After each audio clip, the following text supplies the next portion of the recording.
All right, let's do this. All right, ladies and gentlemen, welcome back to your absolutely favorite podcast. You know the name. Whoa, whoa, whoa. Yeah, yeah, yeah. Welcome back to Riffin with Griffin. Whoa, whoa, whoa, whoa. Yeah, yeah, yeah. Riffin with Griffin. All right, y'all. Welcome back. All right, that's all we're going to do with our theme song. You know why? Because I'm recording kind of late. So it is what it is. Anyways, thanks for being back here with Riffin with Griffin. Riffin with Griffin. I don't even know what to say. Weird week. Anyways, let me just do all the business stuff. It's just like I said, thank you for listening, subscribing, and remember, if you want to watch me game, I game every week, every day on Twitch, Erik Griffin Gaming, and then you can see those videos, Erik Griffin Gaming, on YouTube also. So I appreciate the support that I've gotten there. A lot of great stuff has happened because of the gaming, and I'm hosting a new show that's coming out on Twitch on the Crown channel. It's called Potluck. But let me get all the information for you because it's like some fun stuff that's going on there. Yeah, it's Potluck. Yeah, and I'm hosting the show. What's it called? Wait, yeah, with it's me and Lisa. I wanted to get Lisa's last name correct. Malambry. I don't know if that's how I say her name, but I just know her as Lisa. So me and Lisa, we're hosting this show. It's called Potluck. It starts on December 9th, and we're just going to be, exploring all the weird stuff that goes on Twitch. All of the different things, other than just gaming. There's a lot of actually weird things like how-to. There's a lot of like ASMR. There's a lot. So we're going to be exploring all those things. So make sure you check that out. It's going to be on the Crown channel, the Twitch Crown channel. So anyways, so that's what I got coming up. And that's all from the gaming stuff too. Just from me being a part of the gaming world, I'm getting all these opportunities. So that's great. So first I want to say, last week I was talking about buying a house and not buying a house versus renting and all this kind of stuff. And I got an overwhelming response. Like, so many people hit me up talking about giving me their 2 cents. Most of the things that I got back were actually really great. Like, some were like real estate experts, some financial experts. Some people agreed with some of the things that I was saying, but the consensus was buy a house is a good investment, which I want to do. That is the ultimate plan. I live in LA, and having a house would be great, but I just want to point out to some of you that you don't understand the whole thing. I can't just buy a house. Like, me personally, I have money in the bank because I'm a frugal guy, and I've been on TV, and I've the bulk of the money that I've made from different things, I've saved it and I've invested it and I've had it because I don't know if I'm gonna work again. That's just how I feel all the time. After every show ends, you don't know, are you going to get on another show? Is other things going to happen? And I'm not rich by any stretch of imagination. What you might think. You see people on TV, you think, well, they must have a lot of money. You see my kitchen on my Kitchen with Griffin episodes. I got a little kitchen, So, yes, you want to buy a house. But you have to understand something when you're in the entertainment business. There's only a small percentage of people in an entertainment business who are, say, millionaires, who make like so much money that it doesn't matter. They could just buy a house outright. I'm not one of those people. So I live in LA, and I'm not married. I'm engaged, but we're not married yet. And it's not even like what Rachel does is enough for a bank to be like, okay, we're going to give you $800,000. Because first of all, I want to buy a nice house. So do I want to buy $1 million house? Probably, right? But if you know the LA housing market, that ain't even a nice house. Could be a nice condo. It depends on the neighborhood that you live in or where you want to live and stay. So if I want to be in LA and I want to be in the West Side, who knows? Anyways, my point is trying to tell you is when you have to go to the bank and get a loan. So I have money for a down payment. So let's say I put down $200,000, $300,000. So I got to get some kind of like $700,000, $800,000 loan, right? The bank is not going to give somebody a loan that can't prove they're going to have steady income. That's the downside of being like an independent contractor. If you're a salaried employee, you have a job, and they're more inclined to be like, well, this person has proof that they have income coming in every month. For me, like the comedy business shut down. Hollywood is just coming back, but I'm not on a show. Like if I were to get, I know this, the next show I get on, if I get on a show, knock on wood, knock on potato head. If I get a show, I have a contract. That's going to be my time to be like, all right, you go to the bank. Look, I'm going to be on this show. It's going 10 episodes, 20 episodes. It's the second season. I have this amount of money. I want to purchase a house. It is actually not as easy as you guys think. So everybody's hitting me up with their advice and their thoughts and like what's good or bad. But you have to understand that there's more to it than just what you think. You have to, ever since the 2008 crash and the loan, they were just giving out loans willy-nilly. They no longer do that. They're very cautious about who they give loans to, when they give loans, how much they give loans. They delve into your life. They want to really make sure that, okay, well, can you pay for 25 years? Are you going to be able to pay this mortgage payment? It's a whole complicated process. So in that time, I rent. You know what I mean? Maybe I should have bought something from before, but I travel so much. I was mostly a bachelor. I was like, what am I doing? Who knows if that was the right decision or not, but hey, I'm okay with it. You know what I mean? I have all my money. You know what I mean? So it's like, maybe it could be worth more, but money that I can't even get. Like, it's like, yes, if you buy a house and it increases in value, you're like, look how much more I'm worth. And then maybe, you borrow against that and that's how you get the money. But for me, like, I have the money. I just was like cautious. I never knew if I never work again, how am I going to pay my bills and live? So I always thought, well, I need to have this money. That's just my thought. But again, I do appreciate all of the comments, all of the message. I really got some really detailed messages from people. Like, I'm a financial expert and this is my 2 cents. And, it's really nice. I really like the interaction that I get from you guys. Some of it's bad. I mean, there's a small percentage. Unfortunately, the bad ones, the really like ignorant, rude people that send like these messages because they obviously just, they don't know how to have a conversation with someone without being a dickhead. There's quite a few of those too, but we won't go into that. You know who you are. You know what I mean.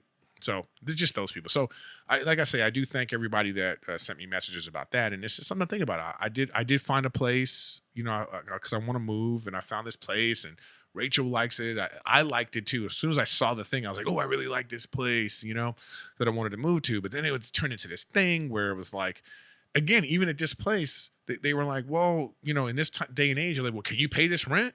So then I had to like show them, well, this is the money you have in the bank. And then the guy was like, well, can you pay 3 months ahead of time, 6 months ahead of time? It's like, it turns into a whole thing, so it's not as easy as you think, even when you have some money, you know what I mean?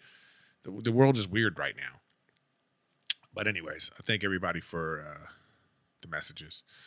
The other thing is, like, once again, we had this whole coronavirus, thing. And I don't want to go into too much about it. But one thing that I did talk about before, I think it was last week, that I said, does the coronavirus affect people? And I was using the NFL players like Ezekiel Elliott and Cam Newton from the Patriots. Ezekiel Elliott plays for Dallas. And Cam Newton himself, this past few days, he came out and said, he was like, I got to be honest, I haven't been right since I had the coronavirus. To me, that is what needs to be talked about more than showing death totals, like just showing that people die, because people die from the flu every single year. I mean, a large number of people every single year die from the flu. Nobody talks about it because we just kind of go, oh, this is part of our life. It's like, okay, well, it's just a bunch of numbers that we can't even wrap our brains around. And this is what I've always been saying, is like how you use these death numbers, So anyways, Cam Newton comes out and he says, yeah, this has affected me. I've been foggy, and he couldn't make the right snap decisions. So now he's finally saying that he's starting to feel more himself. So that's the kind of thing that makes the coronavirus scary. Obviously nobody wants to die, right? But, when you have something that has a 1% death rate, okay, less than 1% people die from this. And the people that do die are people with majority of them have pre-existing conditions, or they're over a certain age. So when you have those kind of figures, you kind of go, well, how does this affect me? Because that's really what the problem is about this right now, is how it affects people. And everybody has their own individual experience. Look, there's some people out there who have family members and friends who have died, who have, say, gone into a coma, or they've had some really severe um, side effects from having corona, and they really struggled. But most of us don't know someone like that. We don't know someone like that. So we look at that as an isolated incident. Look, if it was like 50% of the people that get this die, it would be a completely different reaction. If it was a situation where we all knew someone who died, or we knew someone that had some really severe condition, it would be different. But that's not what's happening. You know what I mean? So it's hard to, like, we all live in our own bubbles, and we're just trying to be like, hey, so, like, and I keep talking about this, and I keep getting these messages from people that, like, are misquoting me. They want to take a piece of what I'm saying and then use that to hear themselves talk, or to, like, to be on the internet, like, oh, I want to say that why don't you understand? Listen, guys, look, I want to say this again for the last motherfucking time. Okay. I'm cursing because that's how pissed off I am about it. I've talked about this now for weeks. I am not comparing one deaths to the other. I never was doing that. I'm just, again, talking about how we use numbers to push our point forward. Okay. Why is it wrong to ask the question, how we are handling and dealing the coronavirus? How do we justify it to everyone with a death rate less than 1%? Now, am I saying I don't believe it's a hoax? I'm not one of those people. I want us to be safe. I agree with everybody wearing masks. I agree with, like, social distancing and all these kinds of things. What I'm saying to you is, if you're one of these people who is just adamant about, we need to shut the whole country down. And, and by the way, it's a lot of rich people talking about this too that I can't stand. I even have friends who are tweeting about it. If we just stay indoors for 2 months, we could, hit this curve. It's like, yeah, easy for you to say. You live in a mansion. You know what I mean? Easy for you to say because you don't have to worry about money. But there are people out here that have to worry about their bills getting paid, and their restaurants closing down, and their businesses that have been, they've been in business for years and now they can never open again. They're going in foreclosure. I mean, all the financial repercussions of what we've done it's very heavy, But I'm asking you, can you justify it? Is it wrong to ask that question? How do we justify shutting down the economy, shutting down the country, when you look at these numbers and you go, okay, so, these are a lot of deaths. I get that. But there are a lot of deaths in a lot of different areas of the society that, we deal with. So can we have a conversation where we're just asking, how do you justify? Because it's more nuanced than just somebody because first of all, y'all not doctors. Neither am I. You people that are hitting me up, you're hitting me up like you're mad at me. Like, why don't you LA comedians understand how severe? Like, what do you know? You don't know anything. You're getting your information from Twitter. Listen, we have to really, it is so much more a bigger issue, this conversation I'm saying that we should have. I don't think we are handling the coronavirus correctly. I don't think we've handled it correctly from the beginning. And there's a lot of reasons for that.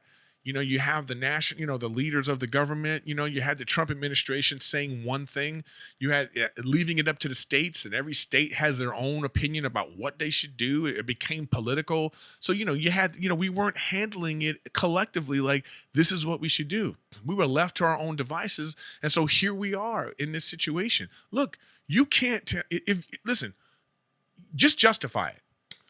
I was on Fighter and the Kid, and I'm just asking the question.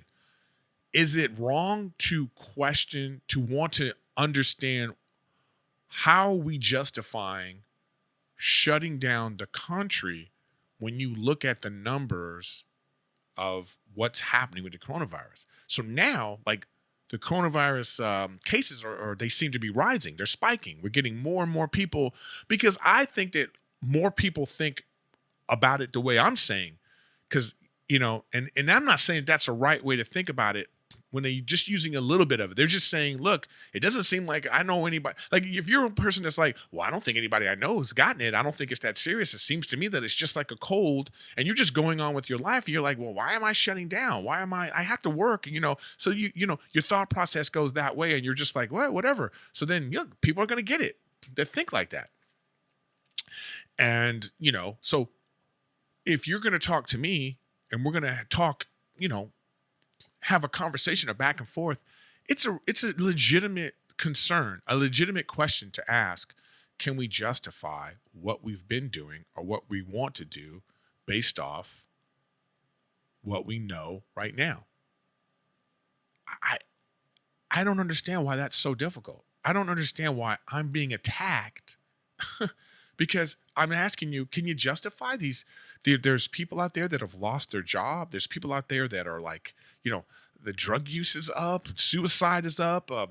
You know, people have lost their businesses that have gone on. There's the small theaters are going under. Just in my business alone, all these theaters and all the art programs and all these like places that provide entertainment, they're shut down. All the people that worked there, it's all of these things, and we go, damn.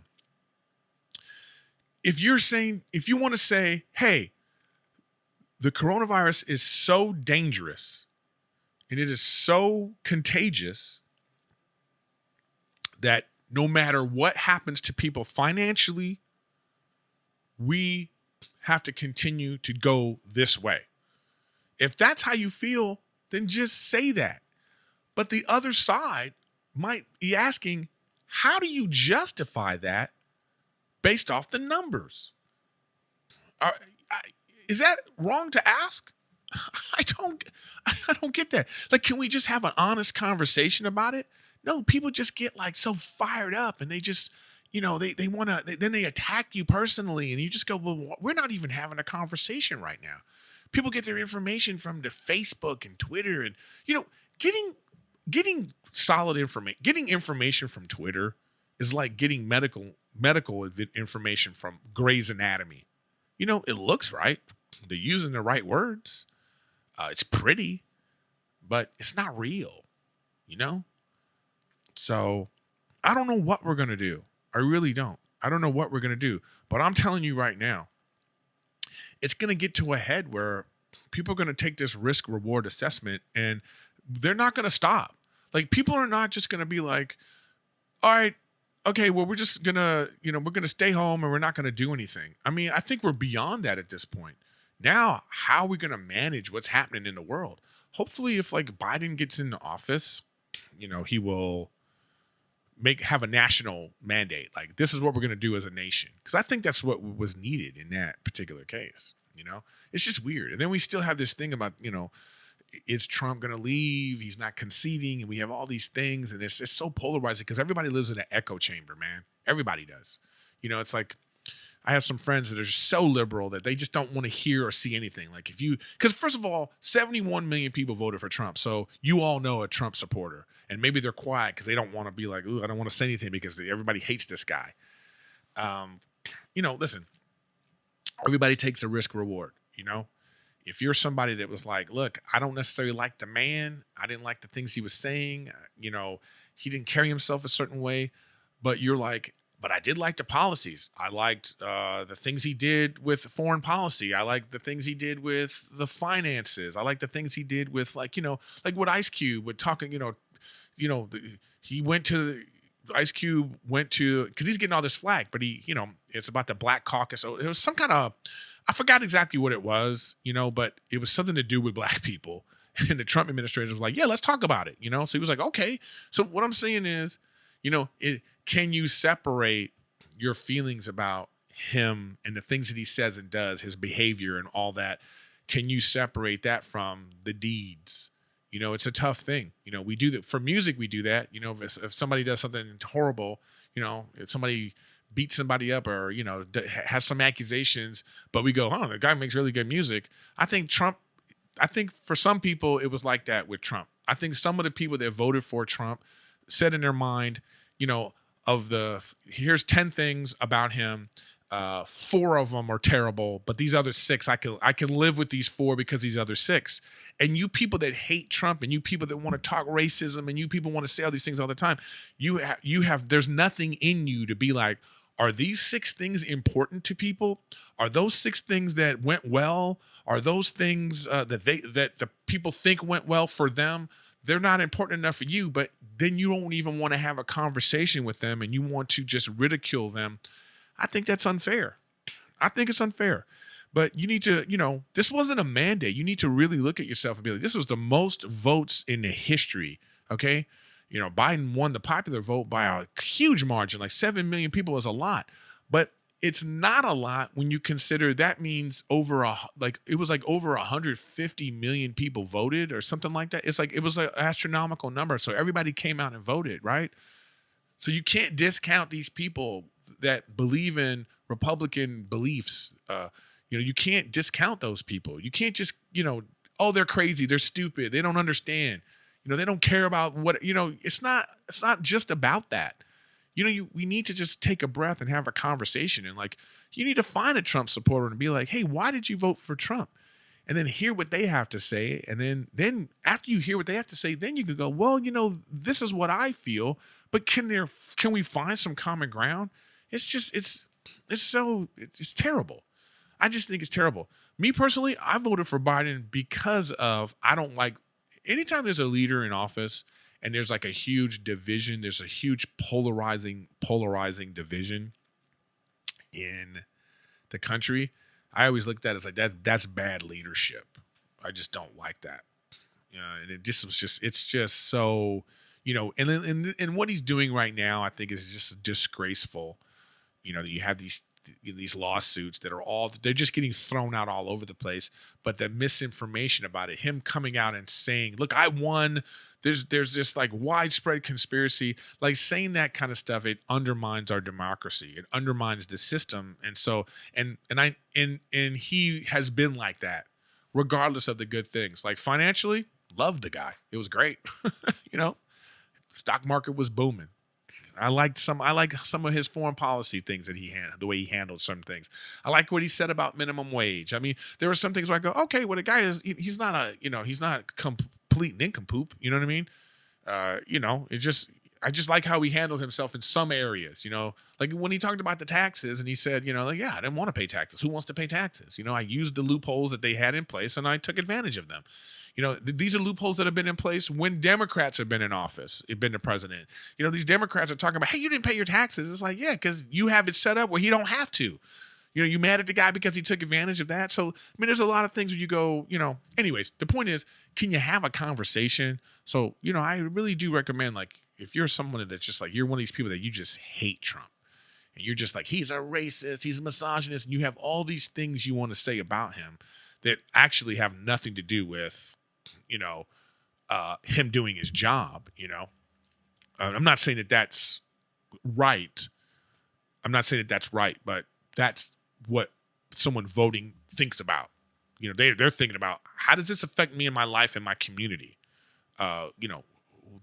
His things he does in his personal life and things that he says, does it affect me and my community? Some people feel like, no, it doesn't. Other people feel like, no, he can't say that, it's a detriment. I mean, you know what I'm saying? There's both sides. So it's important to communicate.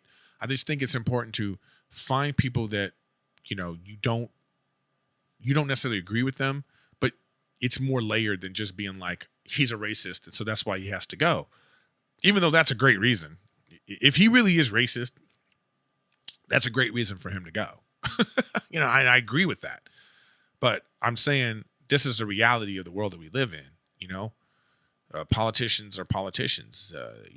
They're two-faced. They lie because they have to secure votes, and it's just a very complicated job. And we are the people. We think we understand, but we really don't. So it doesn't help that you're fighting with someone that you might know that's a friend of yours, a family member, who is like, well, this is why I voted for Trump, and it might be flimsy. It could just be like, well, I just like how he dealt with the economy, and you're willing to ignore all the other things that you might come and say, well, he did this. But, you You might end up at a stalemate, and it's important just to communicate and talk about all these things. And the same thing with the coronavirus. It's important just to talk about stuff. You know what I mean? It's like if you just ask the question, people think you're crazy. People think you don't understand. Like, yeah, I'm not a denier. I wear a mask. I try to be socially distant. I try to stay home. I'm doing all the things that I feel that you should do. But you're mad at me that I want to ask the damn question of like, yo, like, are we handling this the right way? That's really the question. Are we handling this the right way? You know? Based off the numbers too, just based off the numbers. If I'm just being a common sense person, I can look at these numbers and go, so if somebody said to me, hey, we're going to shut down the economy. We're going to make it so people, businesses that rely on being indoors, we're going to just shut them down for 9 months. We're going to shut them down for 9 months because this virus is going around and less than 1% people die from it. Can you justify that? I just want that's what I'm saying is that's a fair question. And if your response is, you come back with a response that's like, well, yes, because it's a contagious disease. It goes this, it causes these amount of problems. I mean, I'm waiting to hear the response. I never get the proper response. I just get attacked, and I can't stand that. People still attacking me about, I said, listen, like just one idiot on the internet, I shouldn't even give this stupid asshole any more than, but it's like, I wasn't comparing smoking deaths to coronavirus. What I was saying is, again, for the third week in a row, how we use numbers to push information forward. That's it. There are so many things that cause deaths in our country. And we those numbers aren't on CNN on the board. And maybe they should be, is my point. My point, if we really want to stop smoking deaths. Like one idiot said to me, look, it's not the same because smoking doesn't affect people for 10 years. So that just tells me that if 400,000 people a year are dying from smoking, and this goes back 10 years, we haven't been handling that right either. Like, how stupid is that, if you think about it? Like, it's like, people want to push their point forward, and the things that they say are so stupid to push their point forward when all I'm trying to say is, let's have a conversation so we can all understand the choices that we're making so we can come together and handle this way better than we have. Is that all right with you guys? All right. Enough of that. Somebody hit me with a great message. Like sometimes, like I said, people send me things and I hear them and it really gets to me. I go, oh, this guy's right. So I've been on Steve Lee's podcast, my buddy Steve, and I said to Steve does all these things where he'll do cooking, he'll do unboxing, he'll do like man on the street. And I remember saying to him, like, instead of doing them all separate, man, you should put them all together and have like the Steve Lee variety show, the Stevie Weeby show, right? I gave him that advice. And then here I am separating my shit. Like I did my grown man advice segment, like completely separate. And then I thought about it later. I was like, somebody hit me up like, why are you doing that? And you giving Steve that advice? And you're so 100% correct. So now I'm back. I have a whole slew of questions from people for real world advice from a grown ass man. And I'm going to be keeping it together in the show along with having Rachel on the show. And then maybe I'll just do 2 episodes a week, or the second episode is a bonus episode. I'll have some other things go, I don't know, sports, about shows. It's just, I'm just trying to put out more content. If you go to the Patreon, Rachel and I made like a little personal video and it's on the Patreon. And so we're going to start doing more things like that. So if you want extra content there, make sure you go there, be a member. Any little support is great. I appreciate it. So anyways, let's get to that. Real world advice from a grown ass man. I got a bunch of them this week and they're all good.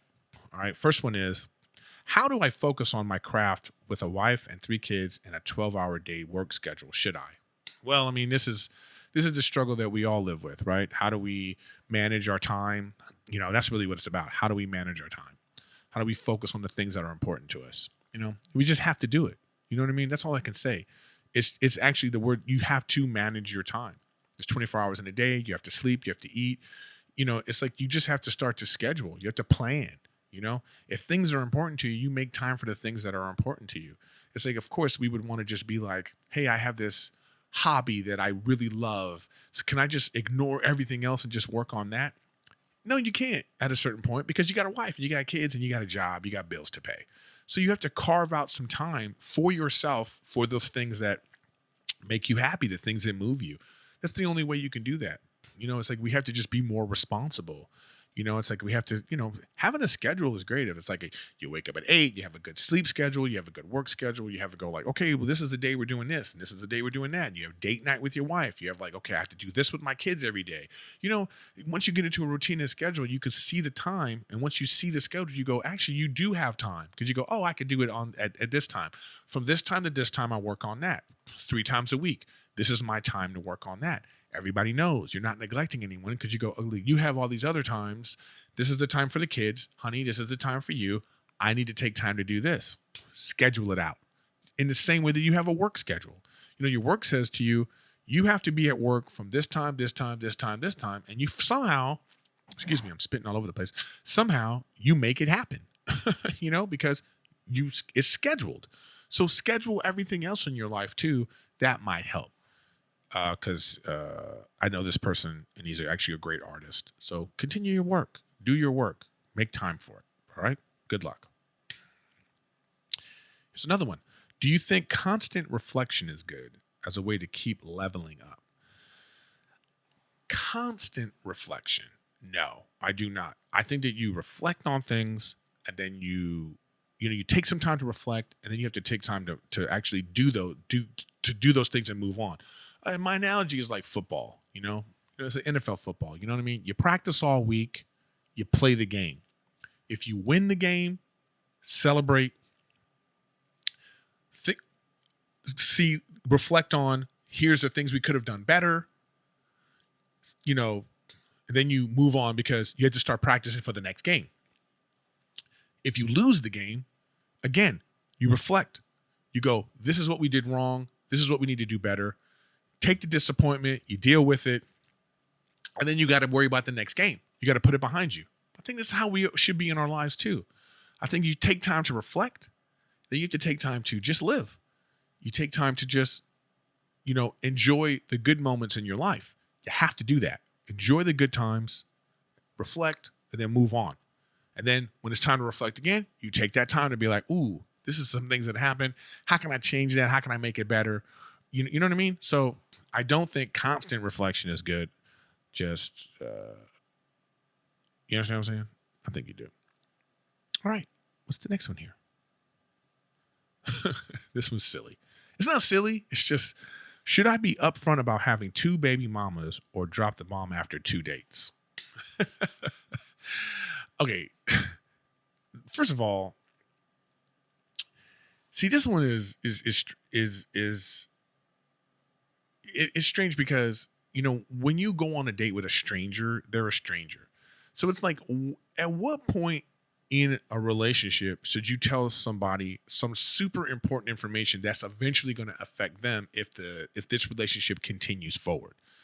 Like if you have a disease, some people that people that have HIV have to deal with this. People that have herpes have to deal with this. People that have, you know what I mean? You have like some kind of major thing in your life that will affect this person. Do you tell that person on the first date?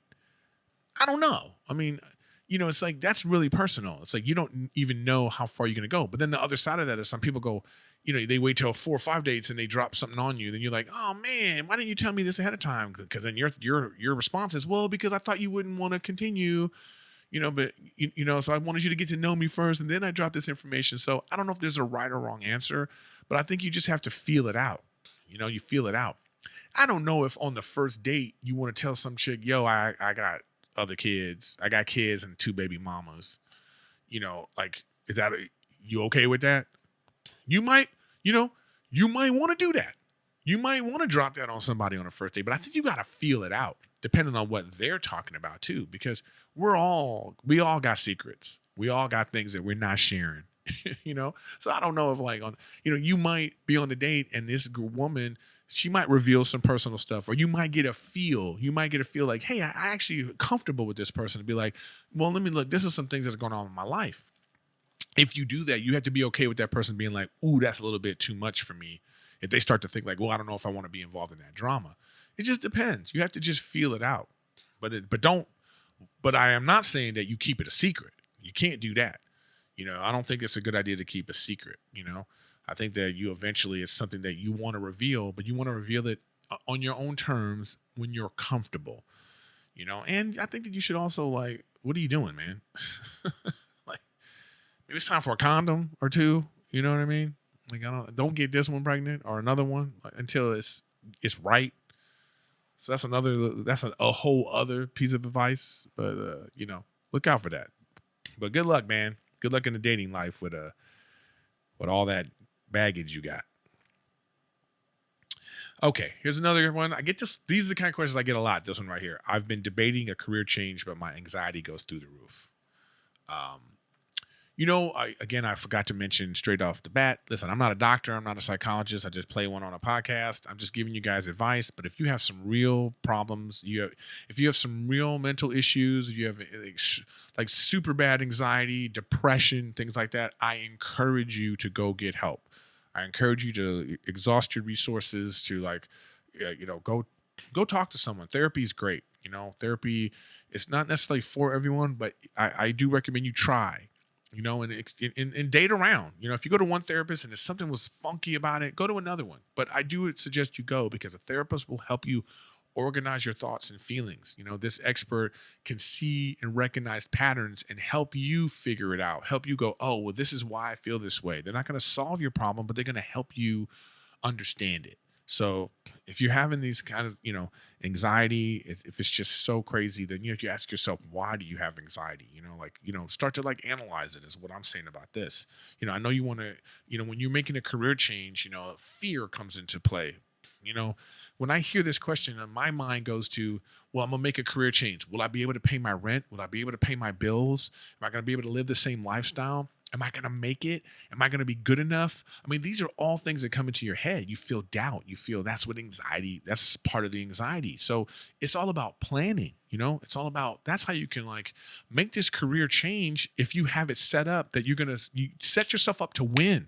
Make sure you're knowledgeable about this career you're going to go into. Make sure that you have savings in the bank. Make sure that you have a plan. When you have all these kinds of things in place to help you feel better about this change you're going to make, you're not going to feel as anxious about it. But just thinking about it abstractly, oh, do I want to do this? Because all these things are in the back of your head. Your mind is filling in the gaps of all the things that can go wrong. Set yourself up so you can see all the things that can go right. Believe in yourself. Attack it. I think you can do it. Good luck. All right, here's one that I really appreciate this one. Let's talk about gray hairs. I just hit my 30s and they're sprouting. Let them rock or dye them. I don't want to even be a hypocrite about this subject but I'm in the entertainment business. So there were times where I've done a movie where the person was like, hey, we'd like you to dye your hair. So I was a little insecure about it too, having gray hair. So I was like, oh, I would dye my hair, but at the same time, I would dye it and I wouldn't keep up with it. So I would make it dark and then I would just let it sit, and then it would just the grays and stuff would come out. But when quarantine hit and I just been sitting in here, so I got this gray beard, salt and pepper beard now, and then I just this is me now. So I don't dye my hair at all now. If I do a part or something and they're asking me to dye my hair, I would, but I just this is me. It's natural. I feel good about it. I am who I am. I'm in my 40s and it is what it is, So, if you feel looking young makes you feel better, or if you feel like you're not, getting responses from women, it's what are the reasons why you do it? It's you're feeling bad about getting older, or, so all these things go through our head, but, you just have to be you. I mean, that's what I would suggest, but I'm not going to be a hypocrite and because I went through that too. I went through of being oh, I don't like I look old. I don't want to look old. You have all these feelings, but when I did this, I've gotten more responses, especially females, put messages on the pictures, and they're just like, oh, I love this look. You'd be surprised. So it is what it is, man. There's this sort of distinguished look you can have. But I do understand the feeling of like, oh, can I just still feel young for like a few more years? But try both. You never know. But again, it's a tough choice. But make sure that you know make sure you're doing it for the right reasons. If you are feeling insecure about feeling a certain way, see if you can deal with that without dyeing your hair. You know, and even if you just want to dye your hair because you're like, hey, I like different looks and I want to look, I'm doing something with my hair, and that makes you feel good, then do it. But just make sure you understand why you're doing what you're doing, so you can like really own it. You know what I mean? Because even if you dye your hair, you're still gonna feel that insecurity. Because then you're always gonna be like, oh, it's the gray, I have to dye it again, and it's a constant upkeep, and you're still gonna feel bad about yourself. So you need to work on feeling good about yourself regardless. All right. Here's another one that I say, please reach out for some help. I want to lay in bed all day and not interact with society. What can I do to get out of this funk? Well, I mean, I know this is just one of those things, man, that I feel like if this is becoming debilitating and you feel like you really can't do it, then I really recommend that you reach out and get some help. But if you can't, if you're still feeling this way, a start would be exercising. And it doesn't mean like you have to be in the gym, pumping iron. No, it could just be like a morning walk. And it's something I'm starting to do. I try now every morning first thing I do when I get up is I go, let me get up and let me go outside and get a walk. Getting that sun in your eyes and starting your day with that, getting your heart pumping. There's something about that. So I suggest that. I know you don't want to interact with people, so just get some headphones, get an audiobook or a podcast. Like if you're listening to my podcast, this is how I suggest you do it. Wake up, get your headphones, put on some, comfortable gear, and just walk around your neighborhood. Avoid people if you want, but walk for you. And then see how that starts to make you feel. Make sure you're getting the right vitamins, man. Make sure, because people aren't going outside, and vitamin D is important. Like people are not getting enough vitamin D. So maybe you need to get some vitamin D supplement. Like look up these kinds of things. Make sure you're getting your vitamin C. Make sure you're like eating right. Because it could be like because of this being inside all the time, it could be affecting you in a way that you don't realize. And this feeling of depression and stuff, it could be enhanced by your lack of nutrition and lack of vitamin intake and all that kind of stuff. And you might be surprised. You might start feeling better with just a little bit of activity and a little bit of vitamins, So, again, I'm not a doctor or anything like that. I'm just telling you from my own experience too, because this is something that's happened with me. Like I got a blood test and and it was like, I went to Next Health and I got this like blood test, and it was like, well, you're vitamin D deficient, you're B12 deficient, and it was like all these things, and I was like, and this is how those things, and then you look it up, you go, these are how those things can affect you. So I know you feeling like this right now, and it might not all be just your fault. It might not all be like, oh, it's in my head. No, it could be some real physical things in your body that are causing you to feel this way, and you can probably do something about them. But I would start with, like I said, working out. Start with working out. Start with working on just little things around yourself to make you feel better. Pick up a hobby, clean up. Like there's a lot of things that you could do to make yourself feel better about your personal space. When you start feeling good about that, that might encourage you to be like, well, let me reach out to do other things outside. So I know it's tough times right now. I know with this coronavirus and the pandemic and the stay-at-home orders and the social distancing, and it's just making us all crazy, making us all feel anxious and on top of the things we were already feeling even before that. So I know it's difficult, and I again, if it becomes a thing where you feel you can't handle it, I do recommend that you reach out for some help. But just try some of the things that I'm saying. But either way, I feel for you and good luck. Here's another one. I think we all have this one. I'm having trouble saying no when it comes to business. I've just went in too deep on 2 projects. Man, boundaries. That's what this one's about. You got to have boundaries. if you're having trouble saying no, it's because you don't want to let people down, or you don't want to, you want to, be liked, or it's like so many different reasons why people are like this. But you got to have your boundaries, man. Sometimes you say no, people will respect a no more than they will respect a yes sometimes. Because when people are asking you something that they know is risky and you say no, they can respect that. They can be like, all right, they can be disappointed. Listen, it's okay to disappoint people. You could disappoint someone because they wanted something from you and you say, hey, look, I can't do that. But if they're going to be like, if they're going to be like, well, I'm never talking to you again, then that's flimsy. That's a flimsy relationship anyway.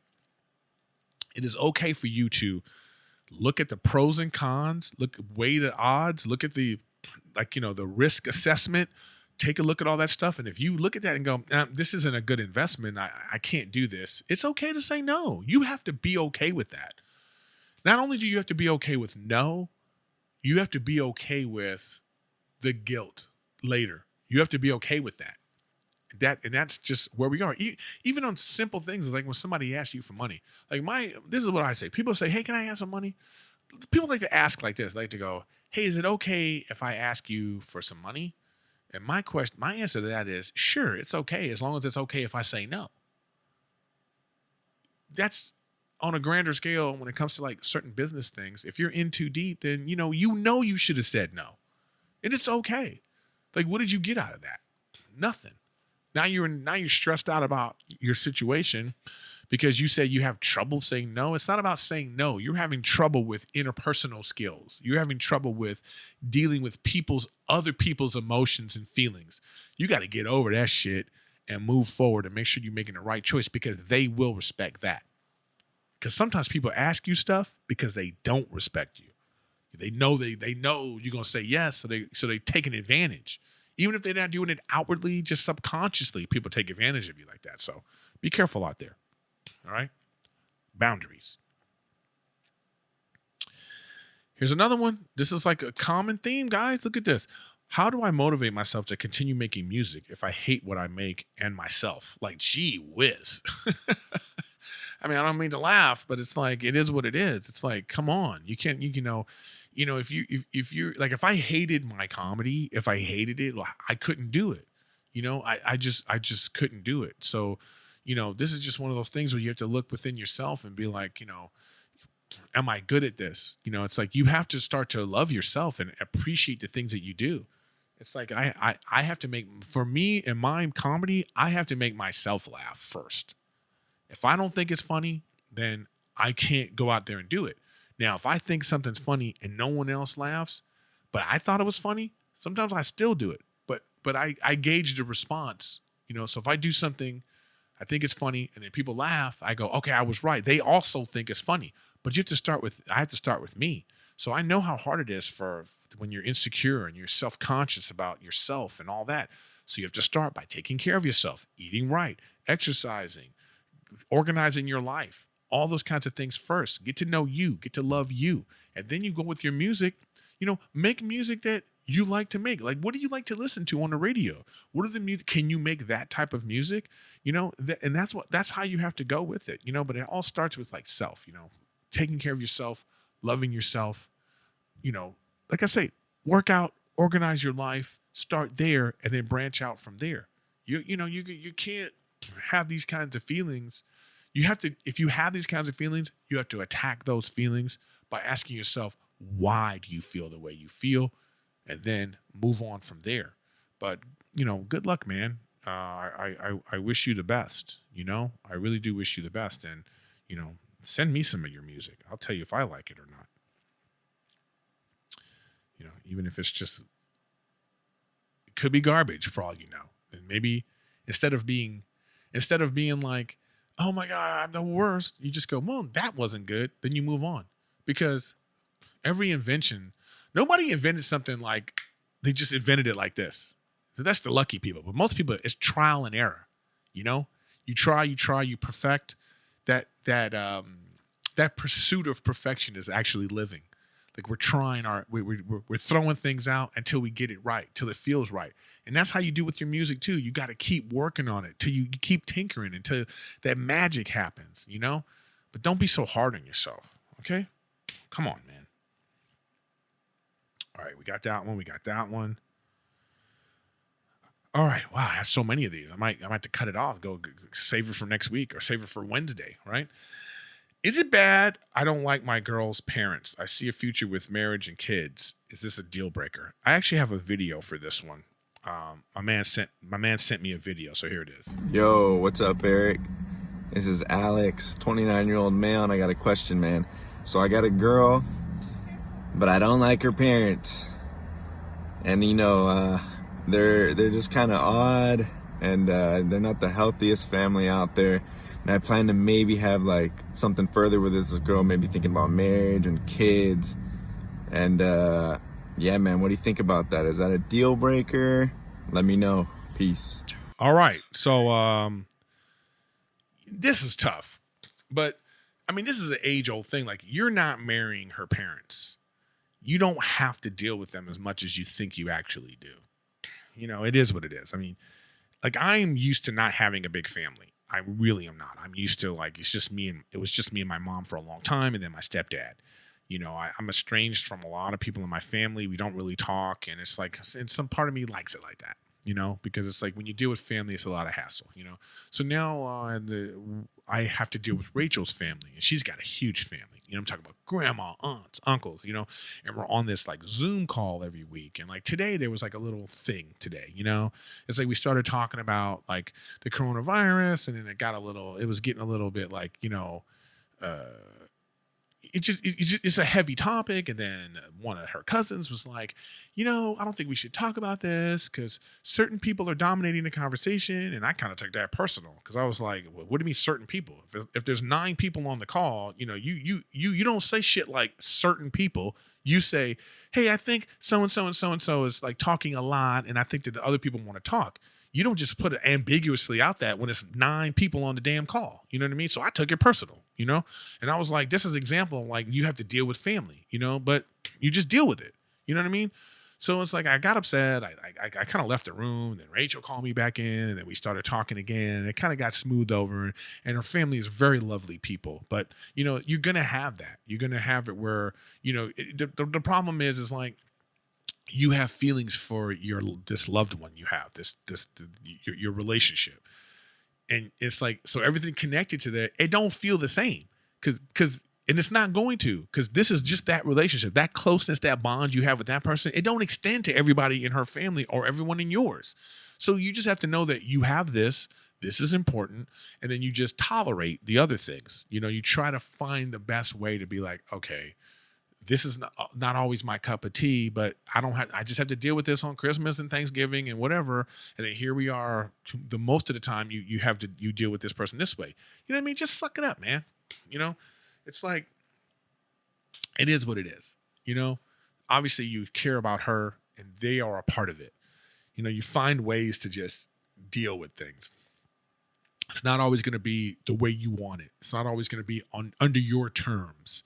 That's the deal when you get with someone else. You get with them and their family. You know, you just have to understand that this is the level of the relationship you have with the person, your girl, and then they are just like, you know, they're there. You know, you may learn to love them, but if you don't, it's okay. It really is okay. But it doesn't have to be a deal breaker, you know? So good luck, brother. All right, 2 more. Okay, how do you move on from the person you thought was the one without being scared? Well, I mean, this is the idea that, like, I don't believe in there's only one. I believe that you connect with people, and certain people you connect on a level that is just fantastic. It's explosive. You know, you have sexual chemistry, you have personality chemistry, and you just go, oh my God, this feels so good. This has to be the one. No, it's just the right now. You just have a great match with this person. I'm telling you, you will get a match with other people. Sometimes you just have that thing too with someone. You go, oh my God, this is the greatest feeling I've ever felt in my life. And then you compare that one to every other person you meet after that. I'm telling you, you have to be open. You have to just be open, and you will see that you can achieve that with many, many other people. So don't be scared. Like you're like, okay, if I don't make this work, I have to move on because it wasn't working. So if it's not working and you have these kind of doubts and things that mess the relationship up, then by your own standard, this ain't the one, because that don't happen with the one, if that's how you feel about it. So don't be scared. You just move on. You know what I mean? You just you just accept the loss. You have to deal with it. Like I said, when you have that kind of chemistry and good feelings with someone, you have this thing in your head where you're like, oh no, I don't want to lose that. You're thinking about the good and you're like, I can't lose that good thing. It was so good. And you feel like you're scared of what? That I'll never find that again. And I'm telling you that you can find that again. So just move on. That's the best thing. You got to start working out, taking care of yourself, start, doing some self-love, some self-care, and then get yourself back out there, and you'll be surprised. You're going to meet someone and be like, oh my God, this is the one. And then you're going to start the cycle all over again. But don't be scared. Don't be scared. You're going to be fine. All right, last one. This is a good one here. Me and my father don't see eye to eye, and I don't know how to just fix our bond. I mean, this is tough. We grow apart, It's like the thing happens like with parents is, there comes a point in your life where the path that your parents want you to go on and the path that you want to go on, sometimes they coincide, sometimes they go in the same direction, and sometimes they split. And at that point is when you have to hope that the ideals and things that your parents have taught you, you're going to apply them to the life that you want to live, and hopefully you'll show them that, hey, because of you, I was able to achieve this thing over here, even though I didn't do it the way you wanted me to do, and so it sounds like you love your dad and you want to be close to your dad again. So I think you should talk to your dad about the things what you remember. What are the things that made you guys close? Like when I think about my mom, there was a time when even with my mom and I, we just we were butting heads all the time. But if I think back, I would talk to her. I would be like, remember when we used to play board games together? Remember the good times. Remember the little things that made you close. Talk about those things with your dad. You guys need to have remember when, those kinds of things. What are the favorite foods you guys like together? Anchor yourselves in the good times. Is there a restaurant that you guys like to go to when times were good? Is there a certain food? Is there a certain movie? Do you remember a movie you guys watched together when you were younger that really you guys both laughed and had a good time? Like for me, when I think about my stepdad, I remember the day that my stepdad and I, sort of really we had a great moment. It was we were we were on the couch and White Chicks was on, the Wayans brothers movie, White Chicks. So we're sitting here and we're watching White Chicks, right? And we're just sitting on the couch together. Didn't even know it was on. We were watching it, but we weren't really watching it, And then we kind of started watching it. And then stuff's happening and he starts laughing, right?